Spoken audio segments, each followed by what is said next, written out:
And so I'll turn it over to Andrea Rivera-Smith to take us through mission recruitment. Andrea. Yay. Okay, so I'm Andrea. I work here at the State Personnel Office, and I had a really weird dream about this last night. So this is going good already. My dream is not becoming life, which is very good because that was scary. You guys wouldn't want to see that. So I'm here to talk about recruitment, but I like to kind of start with the rule and kind of break down all the things that the rule talks about, because we at State Personnel Office are asking for things or questioning things. So I think it's really important to make that connection and say, oh, okay, that's where that's coming from.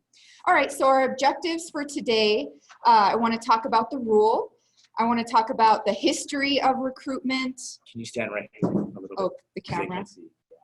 Minimum qualifications, key terms. We're going to do a little segment with Sheila called Applicant 101, where you may or may not get up, Sheila. Okay, and then we want to talk about the future and beyond, because the future and beyond is the most exciting part to me. It's kind of like what we're doing with our podcast. It's about, okay, now that we got this covered as far as the rules and the process, and we feel like we've kind of tweaked it enough where it makes sense, how do we actually start benefiting, and helping our hiring managers get the best out of this whole process, right? So we're going to talk a little bit about that. Okay, so I like to call the recruitment rule number 5, and all the rules, start 1, 2, 3, 4, 5, recruitment's 5, pays 4, right guys? But when I first started at SPO, people would be sitting in a meeting and they'd be like, oh, we're talking about rule 6 today or rule 7. And I'd be like, what in the world? And so then I got it. And I'm like, so rule 5 I thought was really cool. It's kind of broken down into 5 sections. So it's something you won't forget when you're thinking about recruitment. We talk about vacant positions, recruitment, applications, examination, and selection. And even if you look at the objective of the recruitment rule, it kind of talks about why we exist. We exist to create a recruitment system, examination, and to have a selection process. So that's what the rule says if you break down the objectives of that rule number 5. So let's start off with vacant positions. I like the vacant positions section of the rule because that's where we get things like recruitment waiver. Sometimes we'll get people calling us saying, well, where's the recruitment waiver rule? Like I'm, doing a search, control find, and I can't find recruitment waiver. And it's because it's not in the rule. The rule just says that all vacant positions have to be advertised for unless otherwise specified by the director. So if you're searching for that or someone's asking you to cite it, that's where you can find it in this first section of the rules. It also says open, it defines open for recruitment, and it talks about soliciting internal and external applicants. So sometimes you'll hear us ask you, right, if you want to advertise just internally, we'll ask you and say, well, help us understand why. We need the justification. We started off asking you guys to submit a letter from your agency head or HR manager, and now we're just asking for a justification that we include in the notes section of our advertisement. But that's why we do that, because of that rule, and because it requires us to have both types of applicants, that if we go away from that, then we need to get an approval or justify it. It also talks about advertising for vacant positions unless authorized by the director. I just mentioned that. That's our recruitment waiver. Does anybody remember what it used to be called before a recruitment waiver? Yeah, we used to call it EOR. So when I first got hired into SPO, I was an EOR, and I had no idea what that meant. I just knew they told me to show up. So now that I reflect back all these years later, it's kind of interesting to see how things have changed. It's called EOR. EOR, yeah. I call them now EOR. That's my short right. definition for recruitment waiver. Yeah, that's a good way to look at it too. It has to be definitely an exception. In this section of the rule, it talks about having to fill within the assigned classification. So once it says that, it gives you options, right? It talks about underfill, talks about double fill, and then job sharing, 2 part-time people sharing a job. Double fills, we use them all the time. Sometimes we do it for knowledge transfer. So if you have someone retiring, those types of things. Human Services uses it sometimes for their family assistance analysts, right, Gerard? Because you're constantly churning, and so sometimes it helps them create a pool of people so that when people leave, they're just slotting them into the vacant position. So there's different reasons or ways you can use double fill as a tool in your organization. other than the black and white, oh, I have someone retiring and they have all this knowledge, you know, I need to double fill. I've been getting a lot of questions about underfills lately because people are like, how do you do that? And so basically you can, instead of using the assigned classification, you can fill the job at a lower level for up to a year. And so sometimes that gets a little tricky when you actually try to advertise the job. That's where I get a lot of questions like, oh, that's great, but how do I get that on Share? So we have different strategies or ways to help you, but you can use, if you have an existing classification in the smaller or the lower level, let's say you wanted to underfill an HR A to an O, you can pick a vacant O in Share. Sometimes you won't have the vacancy, so we can work with you on how to kind of trick the system so that you can advertise for an underfill if needed. So I think it's a good option. It's always important to pay attention to the qualifications of the job, because if you underfill and someone doesn't qualify for a job for 2, 3, 4 years, then you're like, this might not be a good candidate for an underfill. So that's a good thing to keep in mind. Okay, now the second section in that rule talks about recruitment. And basically it says SPO is responsible for creating the means or the home to recruit for positions in the classified service. So we're kind of creating that foundation. Right now we're using Share. It also talks about our protected classes and that people are able to apply for jobs and have the opportunity to compete. It talks about making sure that agencies ensure that there's diversity in the workplace. And then it talks about applications that are submitted. Have any of you had someone submit an application and they might have not been truthful about the transcripts they submitted? Or that's happened a couple times and people find out about it after the fact. But it does address that in that section of the rule, that the employing agency, is how it words it, needs to notify the director if they have that scenario. The other thing it talks about is if you falsify information or if you solicit, accept a bribe, anything like that to accept a job. Those are the two things that are obviously a no-go. After that, it talks about appealing an application. So sometimes we would get calls saying, I would like to appeal to the board because I was rejected.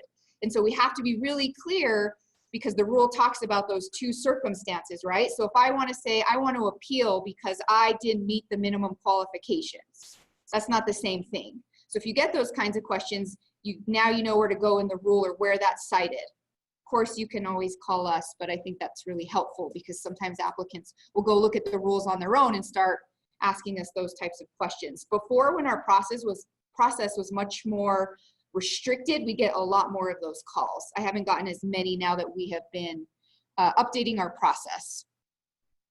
Okay, so next it breaks it down in the rule to the application section. And it just says that the director shall establish application procedures that comply with federal rules. And then it also talks about, hold on, I skipped ahead. So the rejection of the applications is actually in the application section.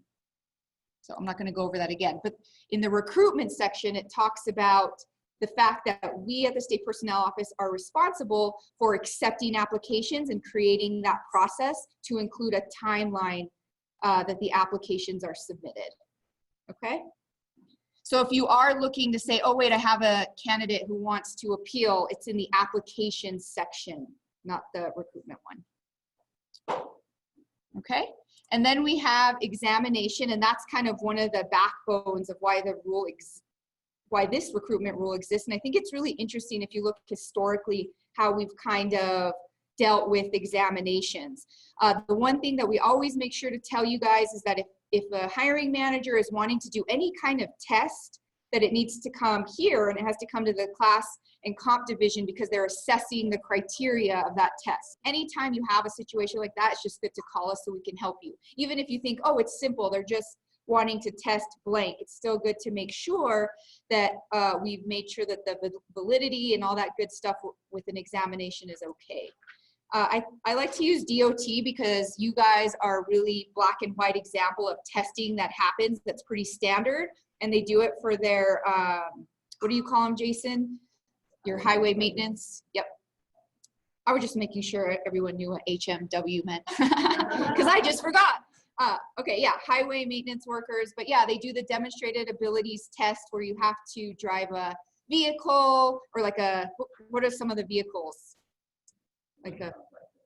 Yeah, and you have to do certain things like back up or, that type of skills test. So that's a really easy one that they have to do based on the type of equipment those positions are using.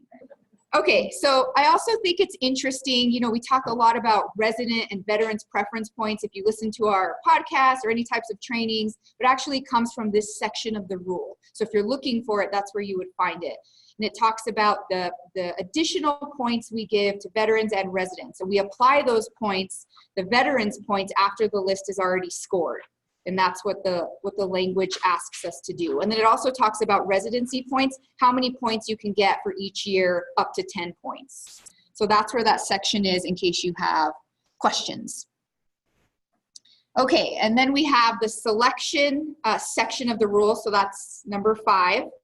And it's talking about making sure that when we make selections, it's based on ability, qualifications, and ability. And that section of the rule, I find it really interesting because it also says that it has to be justified in writing, because we get lots of questions and agencies do things a little differently, but why do I have to write it on a PARP, even if it doesn't need to go to SPO? Or, why does HR have to write a little blurb? But here it's requiring us to make sure that we document that kind of hire. And sometimes internally you'll have different forms that you use. That's okay. A lot of you are probably using the PARP just because it makes more sense and you're not having to use 2 different forms. But I always like to point out where those things come from, especially when we get questions like, why do I have to do that? This section of the rule also talks about the Criminal Offender Employment Act, and that's just talking about if there is a conviction, when you can make a determination on a selection. The rule just talks about that has to happen when they're at the finalist level, not necessarily just on a list. Now, of course, you might have some positions that are, that's a no-brainer, right? Like corrections, Lisa, you guys have the cadets, where it clearly says you cannot have a felony or whatever the case may be. It also talks about employment lists. It says that we're responsible for providing an employment list that include ranked lists of people who have met the established criteria. So a little later on, we'll go over the definitions and I'll show you what established criteria mean. The key terms, I always like to point out the key terms, and that towards the end of the PowerPoint, I listed them, and I didn't print it on purpose because I felt like printing 33 pages of color just made me sad. So we're going to send it out after this and give it to you in different sections. So hopefully it'll be more useful to you. Okay. And so now we talk about the act. You guys have heard me probably talk about this a lot, especially like in hearings. We get asked a lot why we do what we do. And basically it just requires we give the employer a list of ranked candidates. Okay. And once you get the PowerPoint, I have included links in there so you can go directly to that page in case someone's asking you. Okay. All right, so this is one of my favorite parts of this training because it's like looking back at the history of SPO. So I did this training for just SPO employees about a month ago, I'd say. And I did it because we had lots of new employees that I thought would really benefit from understanding where we've come. But then I thought, and I was going to take it out for this training, but I thought it would probably be just as useful because you're dealing with new leadership, and they're probably coming to you being like, what in the world? Why do I do this? And why are you telling me, that? And so I thought, let's just go over how we've evolved. And so we broke them up into 3 areas. And the first one we're calling the Bronze Age. And you guys might remember some of this, but they did lots of testing. They did banding. Then we're doing classical antiquity. And that's kind of the middle, right? And that was, to me, was it rigid enough? And then we did kind of like what we're in now. I would say more of like a Renaissance where you're trying to like look at things and make change. And we're trying to find the balance. You guys aren't laughing like the other group, so maybe I don't know, it's not that funny. But, okay, so the Bronze Age. So this is, how many of you remember banding? Yeah. So banding was, you had these different categories, I guess, of a list. And I think it was alpha, so like A, B, C, D. And you would take an examination and you would be put into one of those categories depending on how you performed.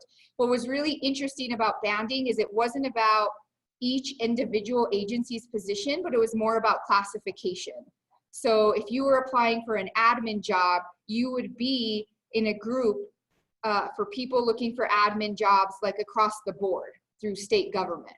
And so to me, that was probably the most extreme when you think about it. Some of the cons of that would be you're losing the uniqueness of each individual agency, and then people had to wait a long time, and a lot of this process was unknown. Like they knew the overarching process, but they didn't know where they were or were they going to get a call back. So that's why we put it in the Bronze Age. Okay, so classical antiquity, this is kind of like, I know this well because this is when I first came to the state personnel office, and this is what everybody was doing. We used a system at before 2005, AS400. Do any of you guys remember that? That was what they used to get the advertisements out there. And they used something called recommended qualifications. And as we kind of move away from that, now it seems like, whoa, remember we used to do that. And basically we were just, as an agency, a hiring agency, identifying what the ideal candidate looked like. And that's all we would put for qualifications. So, and not everybody's recommended qualifications were equal. They weren't the same across the board. So if you were hiring at CYFD an HR person, you might put a bachelor's in 5, and I at SPO might put, something different, associates in 5, or maybe high school in 5. So that's totally different from what we, basically, if you create a middle, there is no beginning point. You can just say, I would ideally like someone with a bachelor's in 5, but that doesn't mean I can't hire somebody with high school in 0, right? Or 1 year or 2 years or 3 years in something totally different.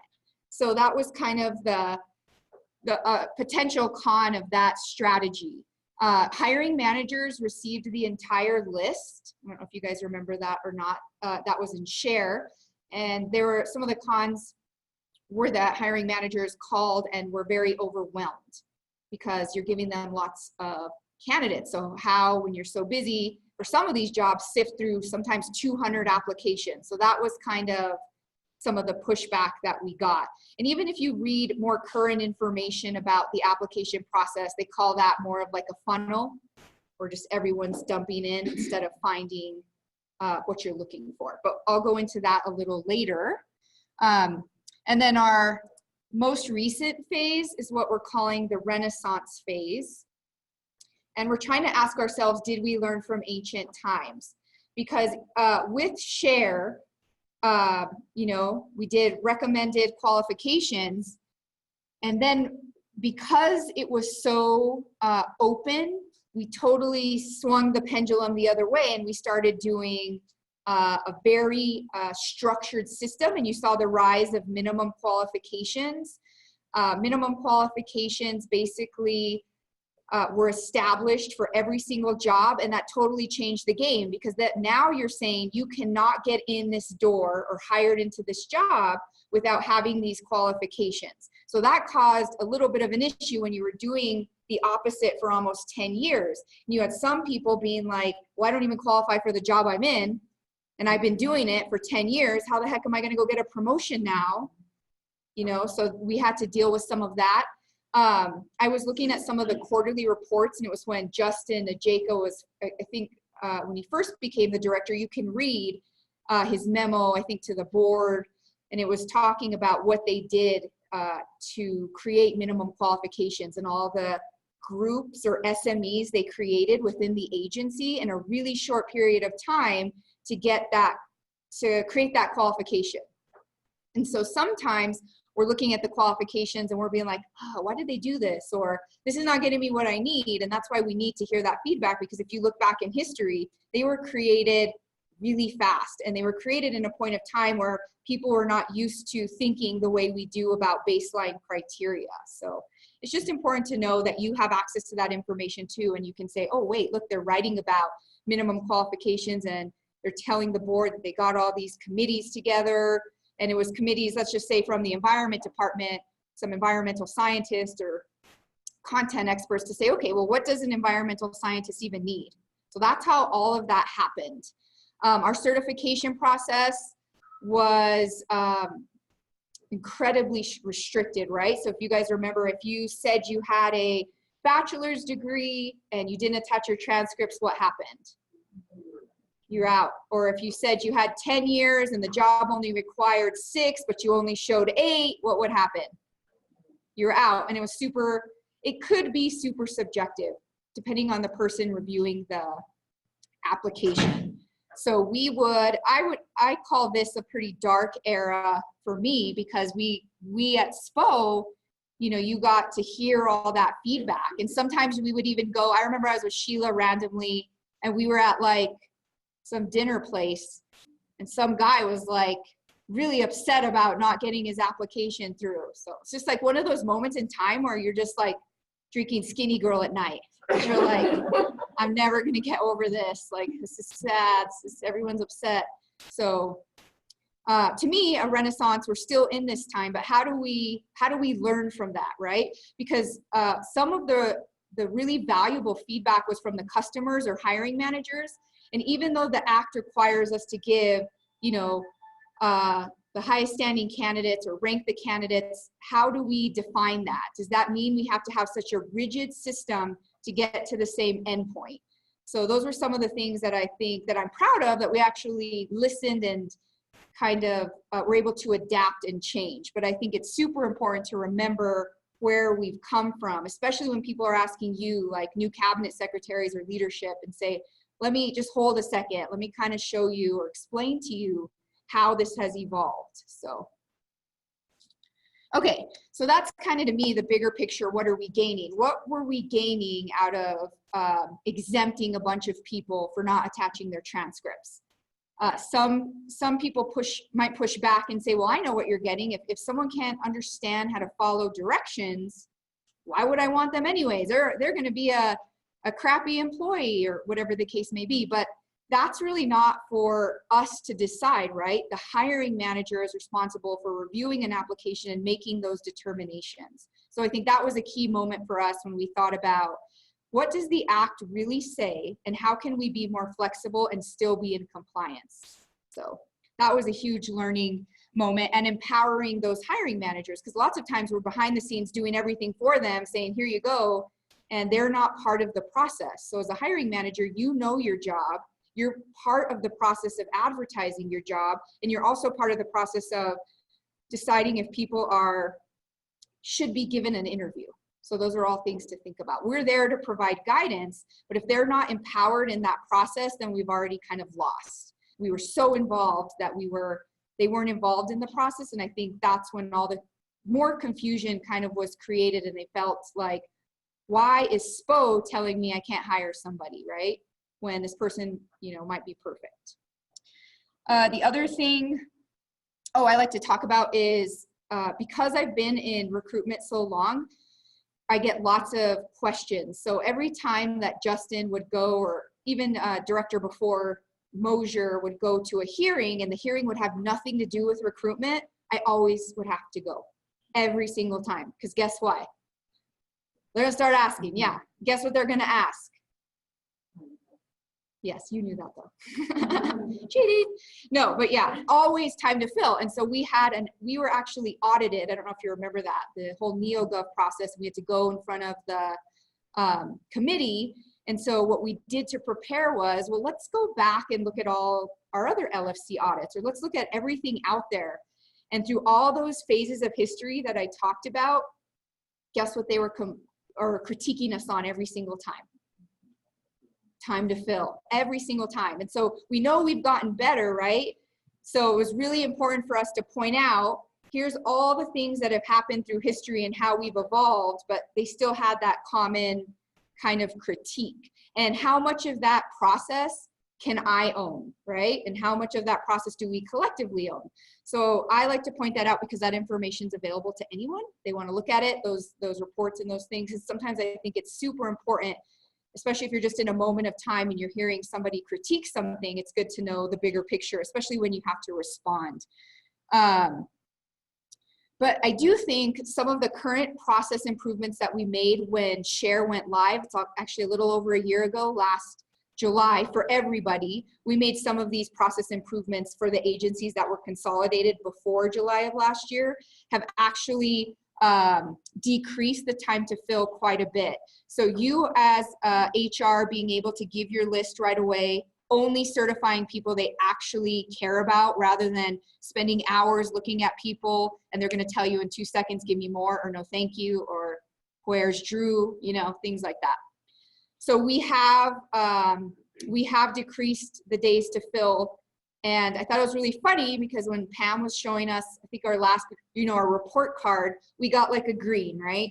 And so I was like, I thought I was gonna have like a party or something, because I'm like, oh my gosh, I've been like beating myself up for like years. And they were like, okay, next, here's the thing you suck at. I'm like, oh dang, I didn't even get like a little woo. No.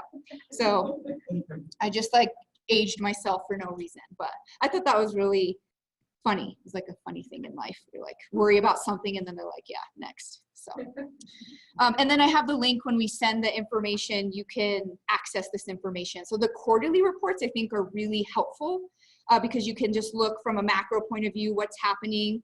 Days to fill, we break it down for your agency. And then it might start giving you ideas about, well, what else can I look at? Or can SPO help me pull this kind of data so that you can make more informed decisions when you're dealing with managers or supervisors. Okay. Okay. Oh, we don't want to skip min quals. Okay. So min quals, our favorite things. Where can we find them? Sometimes we get questions. They're on the class descriptors. How were they established? So sometimes we deal with managers and they're really angry and they'll be like, why did you give us these min quals? Or this is wrong. So it's really a partnership, how they get created between the agency SMEs and SPO and the SPO board. There is an opportunity if something was missed or something's not right, you guys need to tell us. And lots of times we'll see, or we can tell by some of the questions that are asked. And then we just need to work with class and comp and say, okay, we need to make these right. The financial coordinator series is a perfect example. Do any of you have financial coordinators? Stephanie does, Donna. So basically what were they saying that was completely limiting and a little like, anyone know? They said in state government. So you had to have that finance background, government experience. So that's kind of like, wait a minute, why did we do that? The rules say I have to have 2 pools of candidates, right? Internal and external. Why are we limiting this experience to a certain sector? So we were able to work with class and comp and make that change so it's not so limited. And remember, I said a little while ago, if you think about when they were all grown or created and the circumstances everyone was under, like we should really be making sure we look at all of them and make sure they're correct, right? And so we've changed a lot along the way. Financial coordinator is just the most recent that I was really happy about. And they worked really closely with DFA at the time those classifications were created. But sometimes if you don't have the knowledge of recruiting with minimum qualifications and the limitations that you can create by segmenting a pool of just a certain type of experience, you don't want to limit the manager from having other perspectives or an opportunity. So sometimes if the change is minimal, they can be changed with the director. So sometimes when they're more expansive, or if you're creating a new classification, they go through the board first.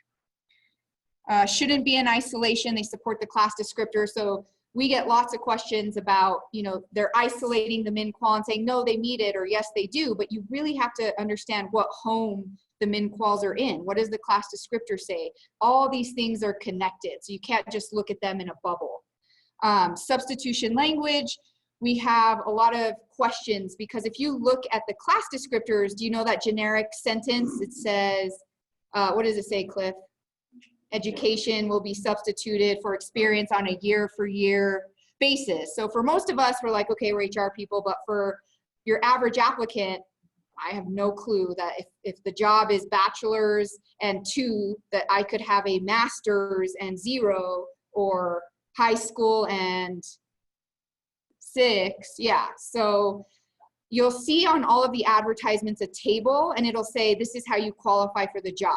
So that was something we were really happy about, so that applicants and hiring managers can clearly see the scenario. So we have a question about semester hours. So it's a really good question. And, someone might say, well, I don't have a bachelor's degree, but I have, 18 credit hours, and what will that give me?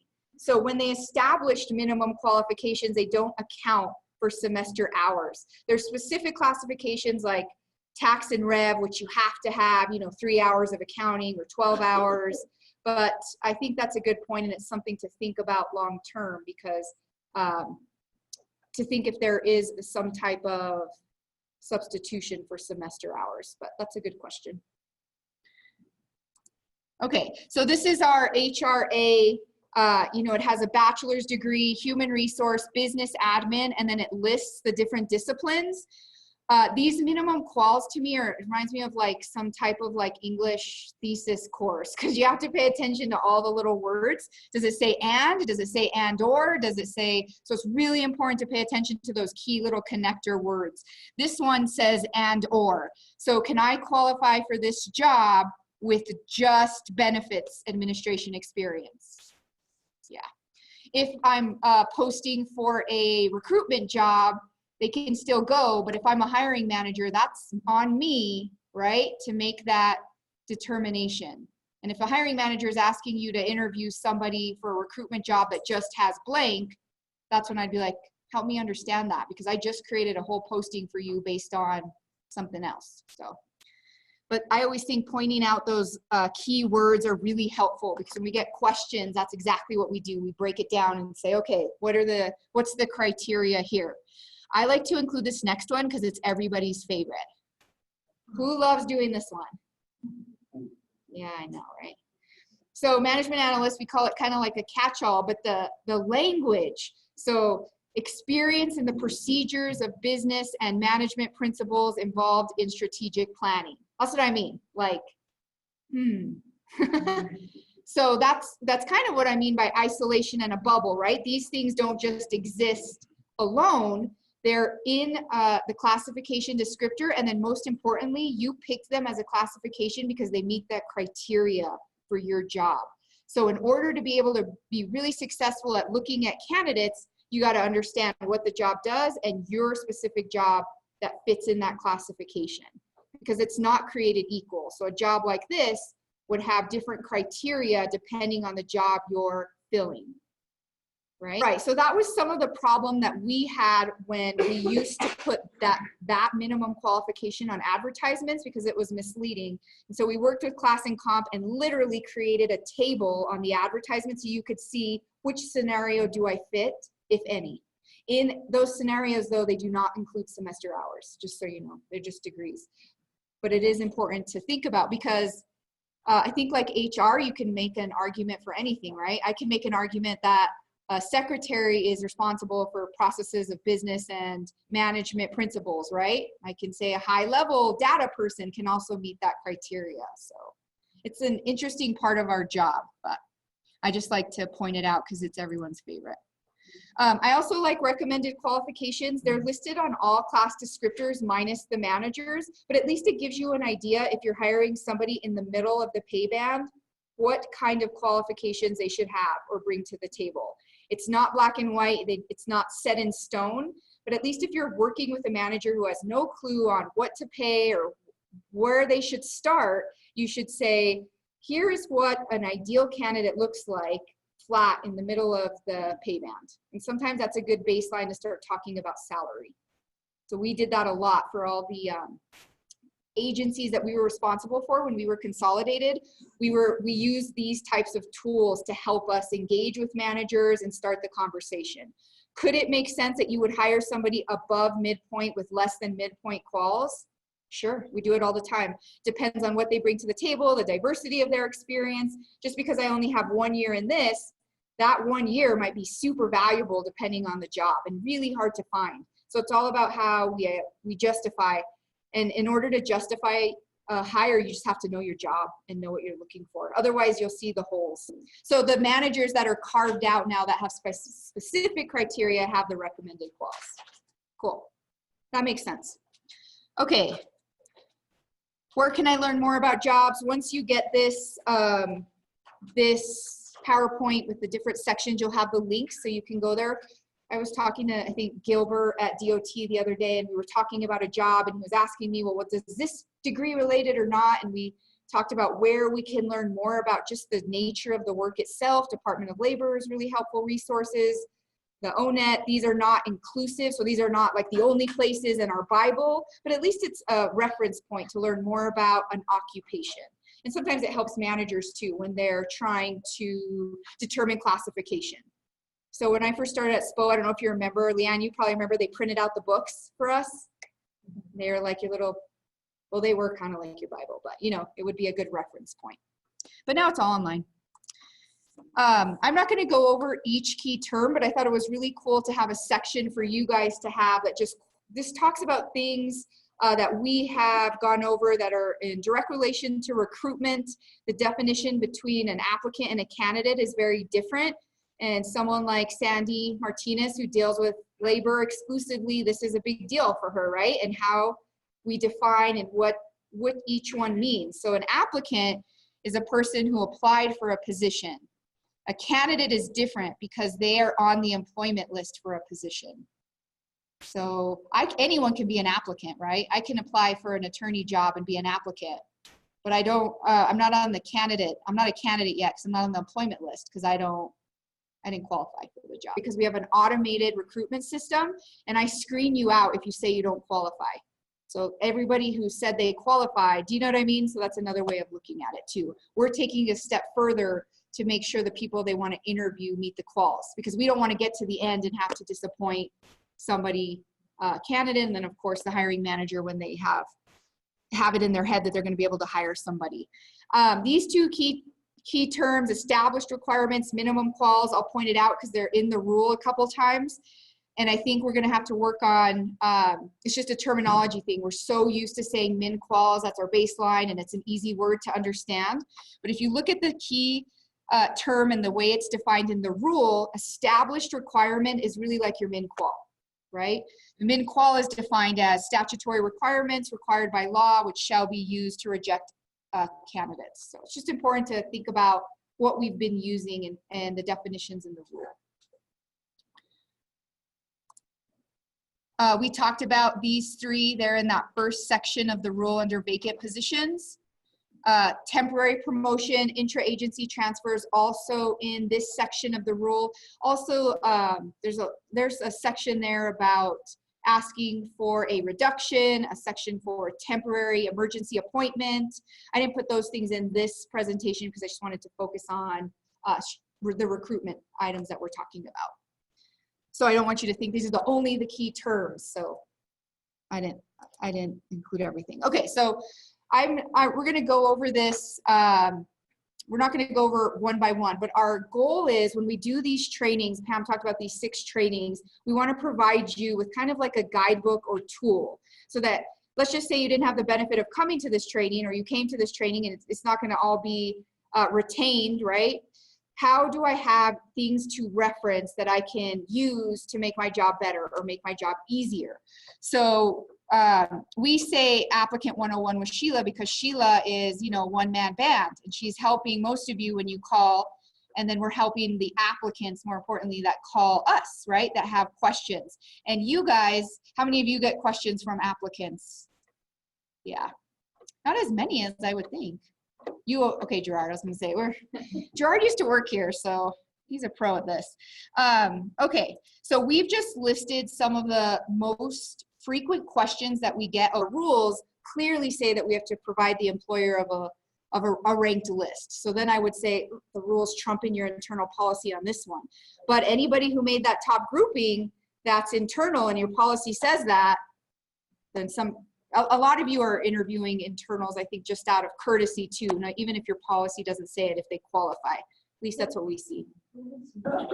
So these are just her tips. And I think, like resetting your password, and that's helpful so that you have that there in front of you. So if you're talking to a candidate, sometimes I might even get, like if I'm at a barbecue, a family member might ask me, and then I'll be like, oh, here we go. Let me send on this page. We have admin access here. So if someone is having a really hard time, we can help because I know their username. So sometimes it's really hard when you're dealing with applicants and they don't know. I don't know my username or my password. So if I know their username as an admin in the recruitment system, I can tell them their username and just reset their password. And sometimes applicants are having more trouble than others. So if you don't want to stress somebody out and they're not getting it, just give me an email and I can just do it over the phone, or walk to Cynthia's desk and ask her to help me because I forget every time. So Sheila's answer is, if someone's asking about where they are on a list, if we can help them and we're, you know, right in front of a computer, we will help them and let them know where they are on a list. But because we're thin, a lot of times we'll make sure that we refer them back to the agency. You have to be really mindful of who your contact is though, because you wouldn't want them calling a hiring manager and asking them that, because the hiring manager is gonna be like, I don't know, or you're not on my list. So we've given the recommendation that you can have up to 2 contacts. You can have an HR contact for questions like that, and a hiring manager. Okay, so here's the last part I added, which I think is super fun, which I would like to have your feedback on. And how many of you were listening to the podcast yesterday? So we did a workshop about kind of some of this material. So I've been getting lots of questions about best practices, or even questions from managers directly being like, what the heck do I do and when do I do it? Just around the interview process. So I feel like we've spent so much time figuring out how we're going to get the system to work in a process that's not so overbearing on human resources, that now we can focus on actual recruitment and working with managers to get some good results. So we're calling it Infinity and Beyond, or thinking outside of the box. And what I read a lot when I read about hiring, one of the, like if you read surveys, one of the biggest complaints from employers is this whole process, is they can't find people, right? And when they really look into it, guess what their real problem is? Keeping people, retention. So how many of that is your problem?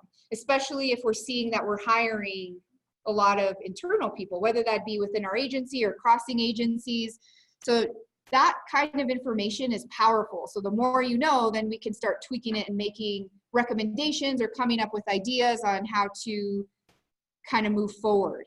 Pam kind of did a good job going over the data, but the data basically tells us, at least in state government, we have tons of candidates. You have a big external presence, but it seems like we're more comfortable, or whatever the reason might be, that we're hiring internal.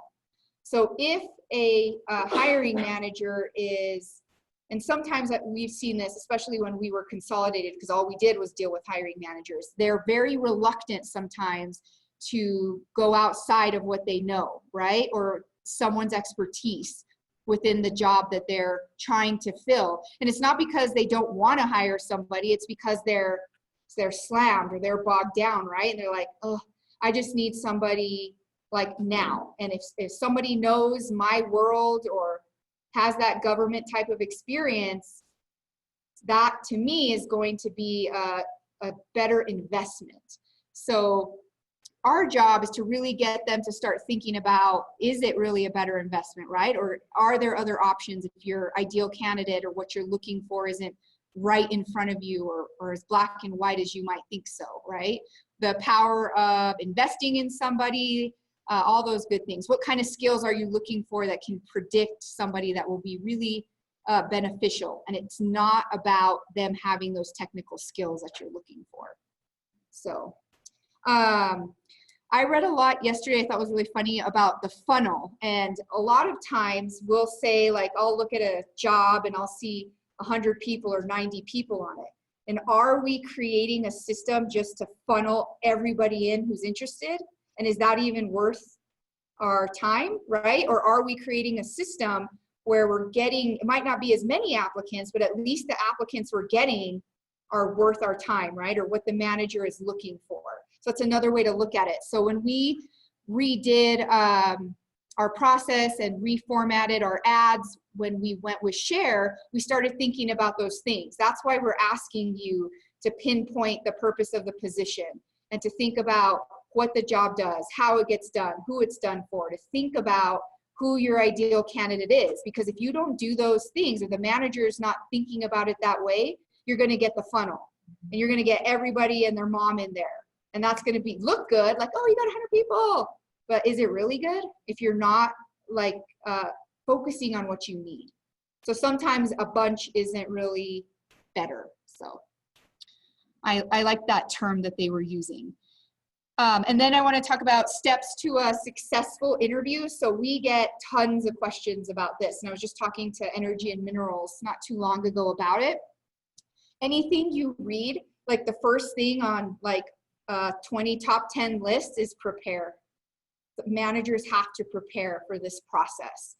And prepare means having a timeline and sticking to it. And that's one of our biggest kind of issues, right? Because when we look at days to fill, it's with the manager for a big chunk of time. So, and that's not because they're not doing their job. A lot of times they're just doing 50 other things and they're having to make decisions, right? I was just talking to April about this. She has a job she needs to fill, but she's having to make decisions. So do I do this interview or do I not do payroll, right? So obviously she's going to do payroll, but those are things to kind of think about. And when you talk with a manager, they have to be ready to dive in and prepare, and they have to think about the questions they're going to ask. They have to think about what kind of interview they want to do. And some managers might be like, what kind of interview? I don't even know what that means. But that's where we can help. So that's why I wanted to get your feedback, because I would like to take these last 3 slides and make them into a class, hopefully an online class for hiring managers. But I just wanted to get we asked a little bit yesterday in the workshop, and we got lots of feedback that people are doing different things and they're willing to share. But do you think that would help you guys so that a hiring manager can get some of these really key informations and then links to resources if they want to dig deeper? Sandy? Well, Stephanie and I were talking, we both said that the panel is probably pretty critical. That you really get a good diverse panel to help you make that decision when you're doing the interview. Yeah. If they have some knowledge, and some of them may not have the exact knowledge for the job, but they bring other criteria as a panelist that can help you make that decision. Yeah, I mean, there's lots of data out there about panel members, panel groups. It's pretty clear that they want one panel member to be kind of, not the leader, I should say, but the person making sure that it's choreographed or going the same way. Panel numbers are a big thing that people talk about, that they're not too large because they can be intimidating to candidates and it could be difficult to come to a consensus at the end. Definitely the hiring manager needs to be involved. So yeah, those are all things that are sometimes not so black and white. It depends on the kind of job you're filling. Those are all factors that are going to come into play when you're thinking about your panel. Yep. I have to teach my hiring managers sometimes that you're not going to always find the perfect candidate that walks in with all the experience, with all the job knowledge. Training is going to be required, you know, for some things. And I think sometimes they're passing up on people that would definitely good training to do the positions, but they're looking for somebody that can do everything and hit the ground running because they don't have time to train. And so we have to explain to them training is a big part of their job as managers. Yeah, and sometimes it just takes a couple managers to trust you, and then they're your biggest advocates and supporters to other managers, so that when you go to staff meetings or those types of things, you know, they're willing to look at something a different way. Questions, interview type, those are all important. You guys, if you've taken any, you know, read or looked at any current things, you'll see types of interviews. How many of you heard of behavioral interview, competency, situational? When you read about what's important now, it's kind of like a combination, right? Because competency is going to get you more of an attitude, and it's going to get you more of what someone's attitude will be and the specific skill set that they have. Behavioral will get you more about how they handle situations from real life experiences. And then situation is just like the word, right? Tell me about a time when you did this. Situational is getting lots of props right now, but I think depending on your job, sometimes you need all 3. You need to think about all different ways. I read a funny thing yesterday, and it said, you know, the question, tell me about your weakness. And it said, go ahead and lie to me. So like questions like that, managers might not, that might be like, oh, I'm gonna ask that. Or I got asked to be on a panel, and they were, and it asked, one of the questions was, tell me about yourself, or tell me about your hobbies. So that seems pretty innocent enough and a good icebreaker. But what do you think some of the potential pitfalls of a question like that could be? Yeah. right? That's easy for you guys. But for a manager, that then they don't ask you, or we're not reviewing their interview questions, it could cause you a nightmare later in life. But I get lots of questions on follow-up questions. Like some agencies are, some hiring managers feel like they're going to do something wrong if they ask a follow-up question, and they're scared because they're like, I don't want to stray from the path, because they're taking what HR might say very literal. And, you know, obviously you don't want to ask somebody a different set of questions, but if I need, you know, Janine to clarify something or help me understand, that's okay, right? And so we want to be able to hire the best candidate, and we're not going to do that if we're uptight about it, or we don't understand what a follow-up means, as opposed to asking a totally different question. But you'd be surprised how many times we get that. And then we talked a little bit at the podcast yesterday. You guys wanted a list of questions you should not ask, but we can share that. But does anyone have any fun ones to share? Oh, do you have kids? Oh, gosh. Yeah. Yeah. But I think they're easy to us, but it can't hurt to have those collectively. And then to me, it's more important as we move forward as a group that at least we all have the same type of material. It doesn't mean that we all have to use the exact same, or something might not apply to everybody, but at least we're starting from a level playing ground, and we're approaching managers and supervisors from the same perspective. My last one is what good interviewers do after an interview. There's a lot of information about that now. It's really like one of your biggest opportunities to sell your agency or market your agency. Think about how many people actually get a job. I think it's like 2% out of all the people who actually apply. And what was that experience for all those other people that didn't get selected? And what are they going to say about your organization and your hiring managers? Yep. One of the things we hear a lot when we do our job fairs and stuff is, you know, I applied for a state job 3 months ago and I never heard anything. What we've tried to start within CYFD is that we send an email when we move them on to the hiring manager, so that they're communicating some updates throughout the system. We don't have any templates for that in Share, but we make our own. And we send them out, and we get fewer and fewer phone calls. And, and we've noticed that people aren't coming back as nasty, going, well, I'm never going to apply for the state because they never tell you anything. Yeah. You know, and so we're trying to work on that aspect just to keep them updated and on track. We do get a lot of feedback about time. You know, nobody ever tells us anything. We don't know anything. Yeah. So that's a good idea. Maybe we can put some generic templates in there, Sheila, and we can recommend that people use them, and it's just another tool. But yeah, that's a big deal. And even, you know, that's a big part of it. And then those that are even chosen to be interviewed are a big part of it too. We should go an extra step with them, right? Or the manager should call, or a letter template that you provide them. I liked the word silver medalist, because every time someone gets the job, almost every time you have a silver medalist, right? So someone who's in second place. So what are we doing with hiring managers for them to start thinking about their silver medalists? Maybe they might not be good for this job, but we're going to recommend them for this job. Or that's another way to help fill your jobs, is to keep those people in mind, and the power of that, especially when you're having a hard time to fill some tricky jobs or hard to fill jobs. That's what we've been telling hiring managers and telling. Questions, interview type, those are all important. You guys, if you've taken any, you know, read or looked at any current things, you'll see types of interviews. How many of you heard of behavioral interview, competency, situational? When you read about what's important now, it's kind of like a combination, right? Because competency is going to get you more of an attitude, and it's going to get you more of what someone's attitude will be and the specific skill set that they have. Behavioral will get you more about how they handle situations from real life experiences. And then situation is just like the word, right? Tell me about a time when you did this. Situational is getting lots of props right now, but I think depending on your job, sometimes you need all three. You need to think about all different ways. I read a funny thing yesterday, and it said, you know, the question, tell me about your weakness. and it said, go ahead and lie to me.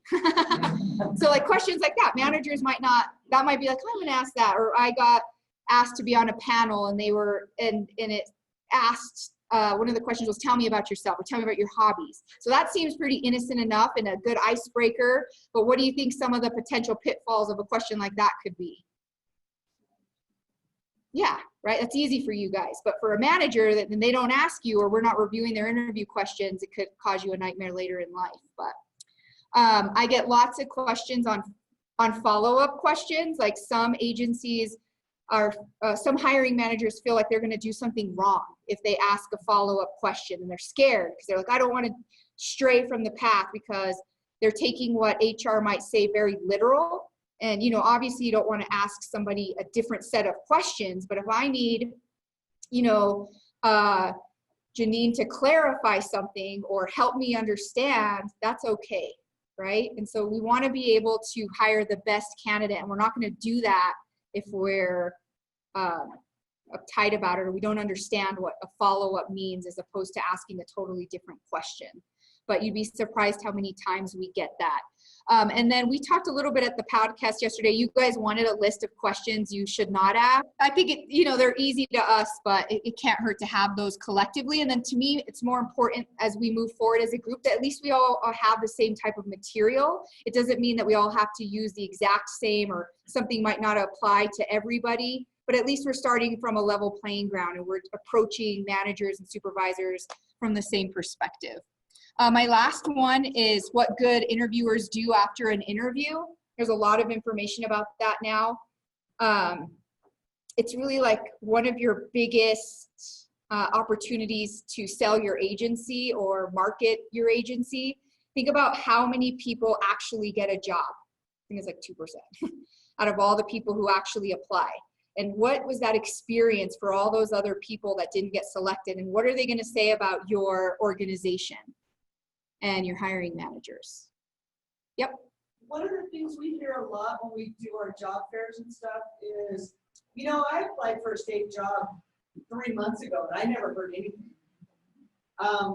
What we've tried to start within CYFD is that we send an email when we move them onto the hiring manager, so that they're kind of getting some updates throughout the system.